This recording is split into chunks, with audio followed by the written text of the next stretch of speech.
En Rosario estamos más cerca, por eso con precios justos sumamos alimentos y bebidas para las mesas de fin de año. Entrá a rosario.gov.ar, mirá el mapa de almacenes adheridos y la lista de productos con precios congelados hasta el 20 de enero. Los miércoles tenés un 20% de descuento con Banco Municipal y todos los productos se pueden comprar con la tarjeta Alimentar. Rosario más cerca, Municipalidad de Rosario.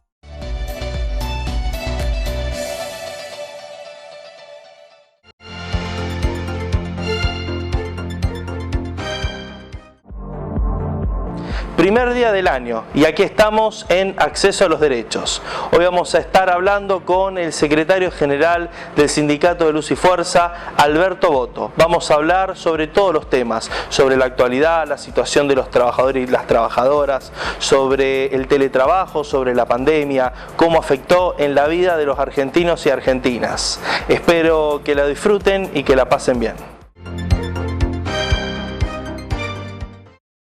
Y ahora lo tenemos en el piso al secretario general del Sindicato de Luz y Fuerza de Rosario, Alberto Boto. Alberto, gracias por venir. No, gracias Cristian por la invitación.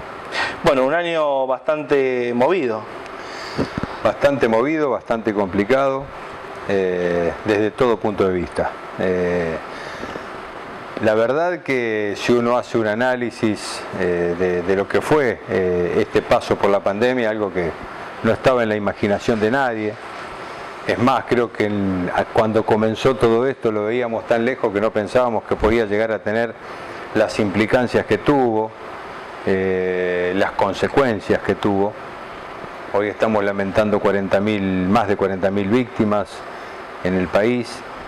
Y bueno, esas son cosas que ya no se recuperan más, dolores que no van a cerrar así nomás, ¿no? No solamente por las víctimas en sí mismos, sino también porque los familiares no se pudieron despedir como corresponde, ¿no? En estas cuestiones. Y eso, bueno, es una cuestión muy humana y muy dura de haber sobrevivido.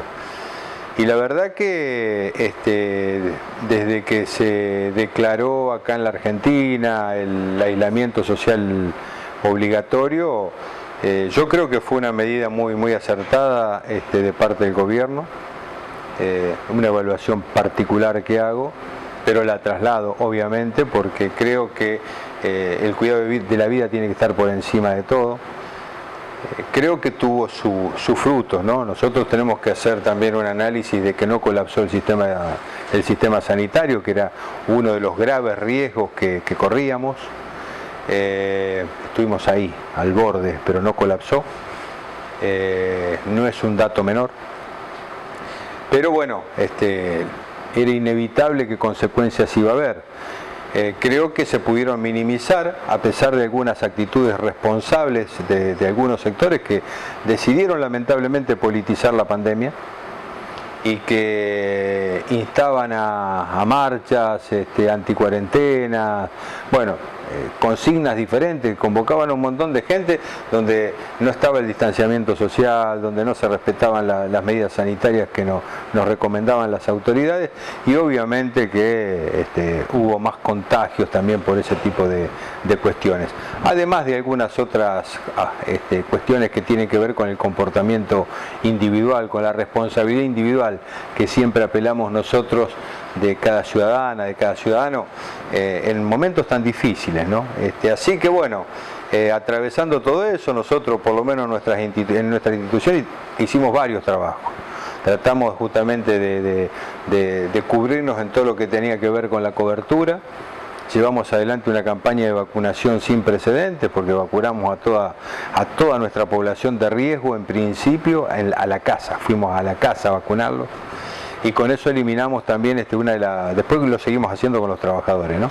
Pero con eso eliminamos una de las patologías propias del invierno que hubiesen venido, sumado al COVID, a complicar mucho más la cosa. Claro, porque a ver, sos secretario general y representante de trabajadores y trabajadoras que tuvieron y tienen una función esencial en el medio de la pandemia. No pararon, es decir... No se paró ni en el gremio ni en los sectores de trabajo. Por eso te decía que para nosotros era fundamental también proteger proteger la salud de nuestra comunidad.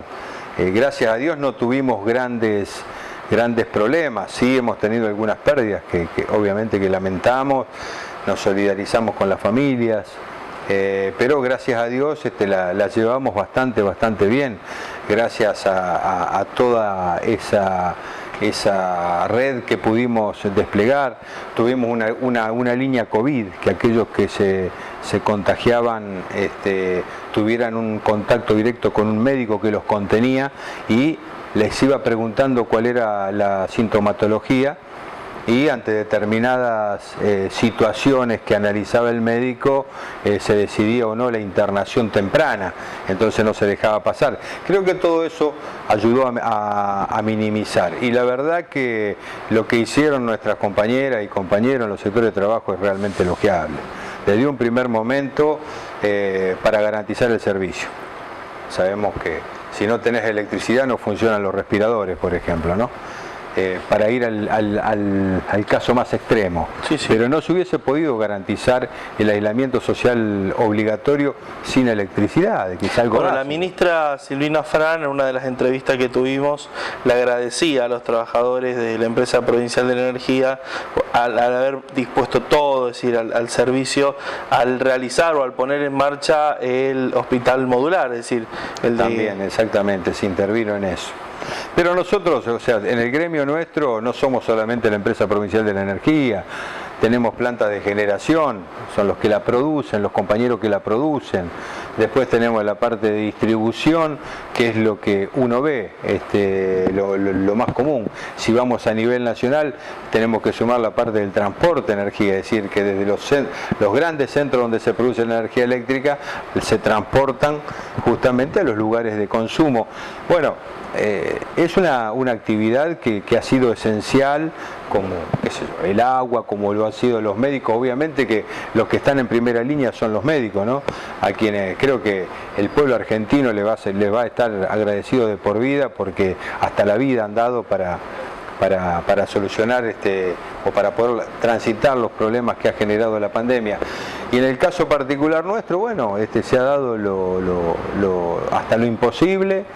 Ya te digo, desde atendiendo el servicio hasta después abriendo las oficinas comerciales, solucionando problemas de servicios nuevos, garantizando también que no se caiga la recaudación, porque eso significa inversión y ayuda a mantener la calidad de servicio, que por suerte, toco madera, en este verano la estamos llevando bastante bien, a pesar de los calores que se han generado. La quema de humedales está afectando mucho el ecosistema y creo que estamos sufriendo algunos grados más de calor que los que tendríamos que tener si hubiésemos tenido los humedales como tendrían que estar. El río muy bajo, una bajante histórica que realmente no se había vivido nunca, por lo menos desde que uno tiene uso de razón. Bueno, todo contribuye obviamente a que las temperaturas aumenten y eso termina generando mayor consumo de energía, que también hay que decir que el sistema productivo de la Argentina se está recuperando de a poco. Hoy la industria no está trabajando a pleno y bueno, obviamente que el gran consumo se da en las residencias, ¿no? En los hogares. Entonces, desde ese punto de vista, si bien el consumo es alto, pero podríamos decir que se puede controlar y no estamos teniendo mayores problemas. Inconvenientes va a haber, pero como decimos, esto no es propio de Rosario, esto no es propio de la Argentina, esto es propio del mundo. Cuando hay pico de temperatura hacia arriba o hacia abajo, problemas en distribución hay. Acá en Estados Unidos, en Europa, en todos lados. Es cuestión nada más de informarse, pero muchas veces creemos que esto es producto de la empresa, de alguna cooperativa que presta servicio en alguna localidad de la zona, no, nada que ver. Esto es un problema, el problema de la distribución es mundial. En todas las empresas del mundo hay inconvenientes. Uno va hoy a las páginas de la empresa que distribuye en California, en Florida, en Estados Unidos, y bueno, y ve que hay interrupciones de servicios, que es algo normal, ¿no? Alberto, una de las discusiones que tuvimos durante todo el año es el teletrabajo. Es decir, ese trabajador, esa trabajadora que deja su puesto físico dentro de la empresa y pasa a empezar a trabajar dentro de su casa con todo lo que eso implica. ¿Cómo afectó esto a los trabajadores y trabajadoras que vos representás, Alberto? Pero también cómo vos crees que afecta o que va a afectar a los trabajadores y trabajadoras de manera general. Bueno, en principio a nosotros no nos afectó gran cosa. Esto también lo tengo que decir porque se volvió rápidamente el trabajo presencial. Muy pocos casos de teletrabajo tuvimos, primero porque la actividad que se desarrolla en el terreno, o sea, la mantención del servicio, no requiere teletrabajo, solamente la parte administrativa, la parte comercial. Pero también era necesario porque la gente misma, el usuario mismo, exige la presencia, charlar con alguien. Es decir, que las cuestiones de teletrabajo podemos decir que se minimizaron. Pero, Cristian, bueno, yo creo que vos me habrás escuchado en más de una oportunidad decir que el teletrabajo, y sobre todo cuando estuvo muy en boga el tema de la discusión de la ley, que iba a regular el teletrabajo, nosotros decíamos que antes que legislarlo hay que resistirlo. En la masividad soy un convencido que el teletrabajo no sirve. En principio... ¿Por qué, Alberto? Por varios motivos. Precariza, invade la privacidad de la persona. El tema del derecho a la desconexión es muy difícil de aplicar. Es que se puede cumplir al principio, pero después no se cumple más. Es más, hay empresas donde ya, producto del aislamiento del trabajador, porque también se rompe eso, ¿no? Se rompen los grupos de trabajo, se rompe la empatía, el compañerismo. Se fomenta mucho el individualismo. Hay empresas a nivel mundial que se lo están replanteando, que ya lo están haciendo volver inclusive a algunos trabajadores, por lo menos algunos días, a las oficinas, porque los objetivos que se logran en grupo son superiores a los objetivos individuales. Esto está pasando en algunas empresas del primer mundo. Pero por ahí han vendido el teletrabajo como una panacea, la misma ley, dentro de lo que es la misma ley se ha reglamentado que el empleador, por ejemplo, se tiene que hacer cargo de la luz, de parte de los servicios, de internet. Sí, cuando uno va a aplicarlo es bastante difícil. Es difícil, pero... ¿Cómo le dicen? Capaz no tanto en una empresa pública como puede ser la empresa profesional de energía o las cooperativas y demás, pero digo, en una empresa privada, ¿qué sucede cuando el jefe le manda un trabajo? Es muy difícil que ese trabajador le diga, no lo acepto. Bueno, no lo hago. Absolutamente. Y si no está sindicalizado, porque apunta fundamentalmente a eso. El trabajador cuando está en su casa, ¿viste? Se va individualizando cada vez más, se va aislando cada vez más, no tiene el apoyo del grupo, entonces es un tema muy, muy delicado, realmente. Claro, un trabajador tiene un problema gremial con respecto al, supongamos, al salario. No es lo mismo estar en tu casa solo que estar en una oficina donde hay 10 personas más que sufren lo mismo o que te pueden acompañar en tu reclamo. Por supuesto, por eso nosotros decimos que el teletrabajo puede llegar a servir en el detalle, no en la masividad. Hay gente que hace teletrabajo no de ahora, desde hace bastante tiempo, que se trabaja para grandes empresas, grandes multinacionales que están radicadas en otras partes del mundo. De hecho eso ocurre, pero decimos que no en la masividad.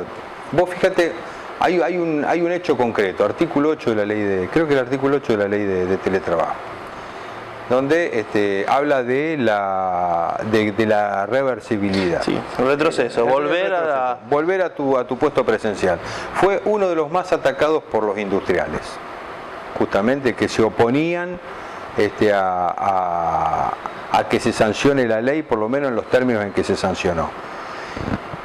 Y deja inclusive abajo, hay un último parrafito donde dice que quien no te quiera devolver tu trabajo presencial lo va a tener que justificar, o justificar bien. No recuerdo ahora taxativamente cómo decía esa sí, la regla es que podés volver Y en la última parte dice, salvo una justificación clara y eficiente por parte del empresario de que vos no puedas y no puedas volver. Bueno, ¿eso cómo se justifica? Claro, y aparte te digo algo, que yo creo que es una parte donde deja abierta la puerta para justificarlo de parte del empleador de cualquier manera y evitar que el trabajador vuelva. Y siempre digo lo mismo. Si el teletrabajo fuese tan beneficioso para el trabajador,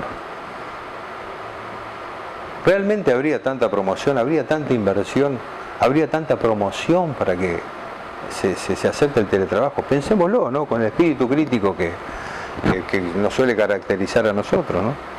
Sí, necesita mucho marketing, necesita mucha propaganda. Sí, yo siempre cuando tratamos de en lo posible, cuando invitamos a alguien al programa o cuando hacemos conferencias, charlas, muchas veces dicen, bueno, el teletrabajo llegó para quedarse. No llegó para quedarse. No, yo esa frase hecha, vos sabés que yo la discuto mucho. ¿Sabés por qué? Porque en la década del 90, que yo la vivía full, y realmente con mucha angustia, porque vos te levantabas el otro día, no sabías si tenías trabajo. Nos decían que había que subirse al tren del neoliberalismo porque si vos te quedabas abajo, el tren te pasaba por encima, el tren no pasaba una sola vez en tu vida, ibas a quedar afuera del sistema. Y con eso, yo creo que nos engañaron a toda una legión de trabajadoras y trabajadores. Nosotros éramos chicos por ahí, no estábamos en los principales niveles de conducción de un gremio. Yo recién empezaba a militar y todo, pero vos te pones a pensar después con el tiempo y decís, hay que tener cuidado con esas frases hechas, hay que alimentar el espíritu crítico, porque si uno obedece taxativamente como te lo están imponiendo, bueno, lamentablemente eso conduce a que el día de mañana te termines lamentando profundamente sobre esa situación. Por eso el tema del teletrabajo, o que el teletrabajo vino para quedarse, no es así. No. Nosotros al teletrabajo lo tenemos que resistir, al teletrabajo lo tenemos que...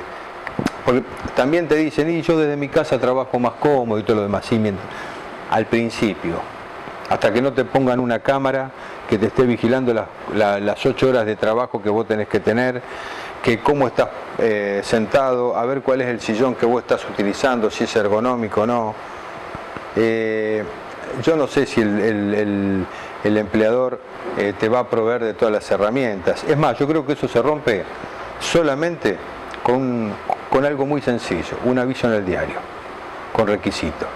Se busca trabajador con internet propio, sillón, O sea, pones todos los detalles que vos quieras poner, todos los requisitos que vos quieras poner, y con eso armás un perfil de la persona que necesitas. Si lo tenés y cumplís, está aceptado en el trabajo. No llegás, no tenés contacto con un delegado gremial, no tenés contacto con la institución, imagínate cómo termina la historia. Imagínate cómo termina la historia. Yo creo que esto está todo apuntado fundamentalmente a romper todo lo que significa la unidad de los trabajadores y de las trabajadoras. Lo colectivo. Lo colectivo. Disminuyen de esta manera la resistencia al sistema, algo fundamental para ellos, para seguir ganando plata y concentrar. Y obviamente el trabajador pierde mucha calidad de vida. Fue un año, como te decía al principio, Alberto, un año bastante complicado. Hay un aumento de los niveles de desempleo en la República Argentina, en nuestra ciudad de Rosario. Los aumentos salariales no fueron los esperados por los trabajadores y trabajadoras en algunas ocasiones. ¿Cómo ves vos la situación general del país y de nuestra ciudad en particular? Todos los trabajadores, todos, absolutamente todos, ya veníamos perdiendo con el gobierno anterior poder adquisitivo porque las paritarias se cerraban por debajo de la inflación. Nosotros teníamos una cláusula que era bastante buena, que era la cláusula gatillo, pero también hay que decir que la cláusula gatillo venía siguiendo a la inflación de atrás, ¿no? Yo creo que no creo que sea exactamente la mejor fórmula, sino sí, y dentro de todo vos venías compensando, pero venías siempre atrás de la inflación, es decir, que no se perdía tanto.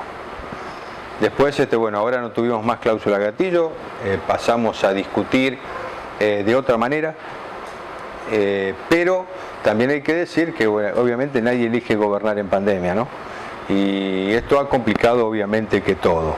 La pandemia ha generado una crisis que vino a profundizar la crisis heredada, porque acá el país en 4 años se endeudó como nunca. Nosotros veníamos de un país prácticamente desendeudado y pasamos a tener deudas a 100 años. Del 31% del Producto Bruto Interno al 112%. Lo dice. Las últimas estadísticas y las últimas... No. Es claro, es claro. Entonces, no, o sea, no imaginábamos todavía la pandemia profundizó mucho más todo eso. Hemos trabajado muchísimo también durante... Somos testigos, bueno, del trabajo que han realizado también, ¿no?, con referentes, con centros de comunitarios, ayudándolo, dándole una mano. Decir, haciendo alusión a la frase del diario de estar con la gente, ¿no? Y el nombre también de la fundación. Ahora con la fundación, sí. Dentro de poquito vamos a arrancar. Realmente con algunos objetivos donde no va a ser fácil cumplirlo, pero bueno, nosotros somos de tomar ese tipo de desafíos y de poner la vara bien alta, ¿no? Creo que hay muchas carencias en la sociedad, hay en algunos lugares dificultad para acceder al agua, para acceder a la energía. Bueno, vamos a trabajar un poquitito de todo eso. Vamos a trabajar mucho con electrodependientes, que es un tema que sensibiliza mucho y un tema que realmente necesita de que sumemos esfuerzo para darle una mano a gente que realmente lo necesita. Así que esa es la mirada que nosotros tenemos del sindicalismo moderno, del sindicalismo del siglo XXI, ya no mirarnos más el ombligo como pasaba hace algunos años atrás con el sindicalismo, que defendía lo suyo, éramos solidarios entre nosotros, pero por ahí no nos abríamos tanto a la sociedad. No es que no se abría, no se hacían cosas, se hacían cosas, pero en menor medida. Nosotros hemos potenciado todo eso y bueno, ya te digo, yo creo que nadie se salva solo, como dice el Papa, y eso, para que no quede en una frase hecha como tantas otras que son nocivas, nosotros creo que eso hay que llevarlo a la acción. Creo que la gente lo que espera es eso, Cristian. Que basta, no tanto discurso, que llevemos las cosas hechos, que les llevemos soluciones a la gente. En eso estamos trabajando. Entonces lo que compartimos es que lo que llegó para quedarse es la solidaridad, Alberto. Sí, y eso se ha visto justamente en los sectores del trabajo y en los que menos tienen. Nosotros que caminamos los barrios, vos ves a gente humilde que realmente te emociona, te saca lágrimas. Cuando vos escuchás algunos relatos de gente de lo que hacen, de cómo contienen a los chicos, realmente te emociona mucho. Te emociona eso, te emociona que te digan, mirá, nuestro comedor pudo estar abierto gracias a la ayuda de ustedes. Eso realmente, cuando... Una cosa es contarlo. Yo creo que no voy a lograr transmitir lo que se siente en el momento contando todo esto, pero realmente hay que decirlo, porque yo soy un convencido que la solidaridad contagia. Es verdad. La solidaridad contagia, Cristian. Bueno, ustedes hacen un trabajo muy, muy lindo también y muy necesario para la solidaridad. Sé de la ayuda que hacen ustedes, que prestan con el consultorio jurídico gratuito, y que realmente a mucha gente que no tiene acceso a poder pagar un abogado, bueno, reciben realmente una contención, un asesoramiento que es muy agradecido por la sociedad. Así que felicitaciones de mi parte también. Gracias también, Alberto. Al trabajo que hacen. Bueno, Alberto, gracias por venir al programa, que es Acceso a los Derechos, y que tengamos un 2021 cargados de solidaridad y entender, como dijo en su momento la presidenta Cristina, que la patria es el otro. Sí, por supuesto. Yo creo que con muy poquito el 2021 va a ser mejor que el 2020. Así que bueno, muchas felicidades, feliz 2021 y bueno, sigamos juntos trabajando para lograr una sociedad mejor, un país mejor, país que realmente alguna vez soñamos y que nunca se concretó por diferentes medidas. Ojalá en algún momento lo podamos lograr. Gracias, Alberto. Gracias a vos, Cristian, gracias por la invitación.